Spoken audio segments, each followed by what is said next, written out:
Dalam Bapa dan Putra dan Roh Kudus. Amin. Puji syukur kami aturkan kepadamu ya Bapa, supaya kami memilih apa yang paling penting, apa yang kekal, apa yang abadi, melepaskan dan menyingkirkan hal-hal yang tidak berkenan di hatimu. Terpujilah namamu kini dan sepanjang segala masa. Amin. Saudara, saya mau mengambil renungan kita hari ini dari bacaan pertama yang berbicara tentang sia-sialah segala sesuatu, dari kitab Pengkhotbah. Menariknya bacaan ini mau melukiskan kepada kita bahwa hidup kita terbatas. Hidup kita tidak tergantung dari saya. Kebahagiaan hidupku juga tidak tergantung dari diri saya. Dan berulang lagi, ya, kita memiliki kerinduan untuk mencapai sesuatu dan kemudian berakhir. Saya mati, kita semua mati, anak cucu kita berkembang dan seterusnya, dan terus berputar. Tak ada henti-hentinya. Nah, maka sebetulnya bacaan dari kitab Pengkhotbah ini mengajak kita untuk melihat apa sih sebetulnya panggilan hidup kita. Apa sih sebetulnya esensi dari hidup kita? Apa sih sebetulnya yang abadi? Apa sih sebetulnya yang kekal? Ya. Jadi kata-kata Pengkhotbah ini tidaklah bersikap negatif, tetapi justru bersikap positif untuk mengingatkan kita apa yang kita cari dalam hidup ini. Kita lihat tokoh-tokoh besar di negara kita, misalnya kita lihat Presiden Soeharto dulu, mantan Presiden Soeharto, 30 tahun berkuasa, punya apa saja yang bisa ia miliki, tapi habis juga. Kita bisa melihat Napoleon Bonaparte, seorang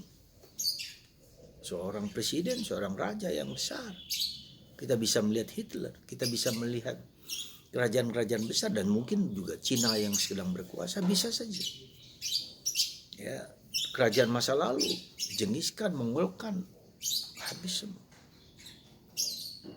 Nah, ini mau mengajak kita untuk melihat diri kita sendiri sekarang ini, sekarang Anda dan saya. Apa yang kita mau cari? Kekekalan, keabadian, atau sesuatu yang sementara dan akhirnya akan habis. Kita punya mobil, kita punya rumah, kita punya apa saja, tapi itu pun tidak tergantung dari kita. Maka mari saudaraku terkasih, bacaan dari kitab Pengkhotbah ini mengingatkan kita sekali lagi akan esensi, akan panggilan kita. Ya. Panggilan kita bukan hanya apa yang kumiliki, apa yang kuinginkan, apa yang kudambakan, tetapi lebih daripada itu. Tuhan mau bicara apa? Tuhan menginginkan apa pada saya? Itu yang saya kira menjadi pertanyaan yang fundamental dalam diri kita. Tuhan mau apa dengan saya? Dan saya harus menemukan keinginan kehendak Tuhan yang pasti akan berguna, akan bermanfaat, akan abadi. Dan itulah yang akan berharga, akan membuat kita bahagia. Jadi itulah yang perlu kita cari dalam perjalanan hidup kita sekarang ini. Kehendak Tuhan adalah makananku, kata Yesus. Kehendak Tuhan pasti membuat kita bahagia. Kehendak Tuhan pasti membuat kita tentram, damai. Maka kita bertanya, Anda juga bertanya, siapa bertanya? Apa yang menjadi kehendak Tuhan dalam diriku? Bukan hanya bahwa saya sebagai imam, bukan hanya Anda sebagai ibu, sebagai bapak, tapi apa yang di dalam profesi kita masing-masing. Entah sebagai imam, sebagai ibu, sebagai bapak, sebagai apa. Apa yang sebetulnya Tuhan kehendaki dalam situasi yang sekarang ini ku alami. Bisa saja misalnya saya menderita sekarang, tapi penderitaan itu bisa bermanfaat bagi hidupku, bagi orang lain.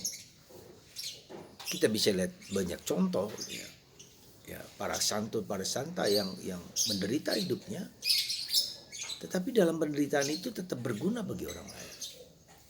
Jadi salah satu pertanyaan yang fundamental adalah apa manfaat, apa kegunaan, apa makna dari hidupku itu bagi orang lain. Ya. Apa yang bisa kusumbangkan dari bagian diriku bagi orang lain.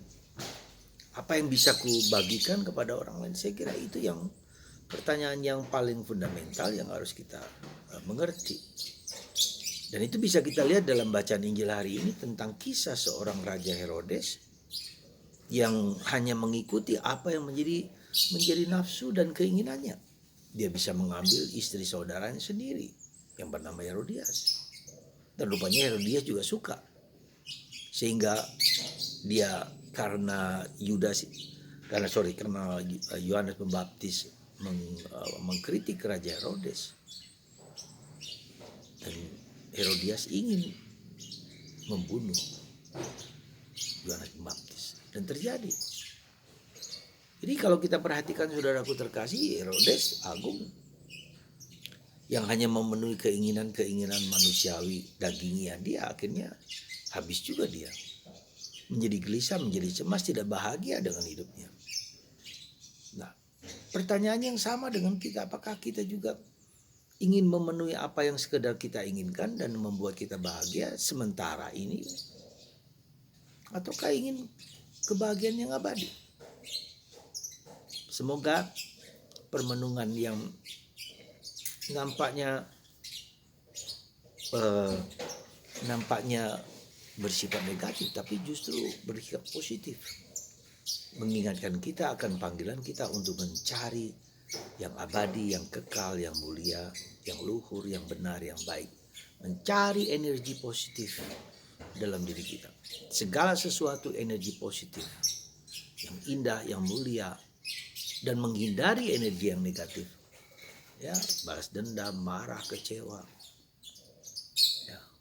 Semoga Anda dan saya dan kita semua hari ini sungguh hidup dalam energi-energi positif dan menyingkirkan, membuang, menjaga, menghindar terhadap energi negatif, dan kita bahagia. Itulah yang kita cari. Ketika energi positif dalam diri kita ada, maka kita mewartakan kepada orang lain kebaikan-kebaikan yang sama. Ketika aku mencintai orang lain, maka orang lain bahagia. Semoga Anda dan saya dikuatkan dan diteguhkan dan selalu berusaha mencari energi positif dalam diri kita. Dan itulah saya kira kekudusan, dan itulah saya kira kebaikan, dan itulah saya kira kebahagiaan. Ketika energi positif di dalam diri kita, meskipun di luar terjadi energi negatif, saya tetap bertahan, Anda tetap bertahan, menjadikannya sebagai values, sebagai nilai dalam hidup kita masing-masing. Terpujilah namamu, terpujilah Tuhan langit dan bumi. Berkat Tuhan atas Anda semua, Bapa, Putra, dan Roh Kudus. Amin.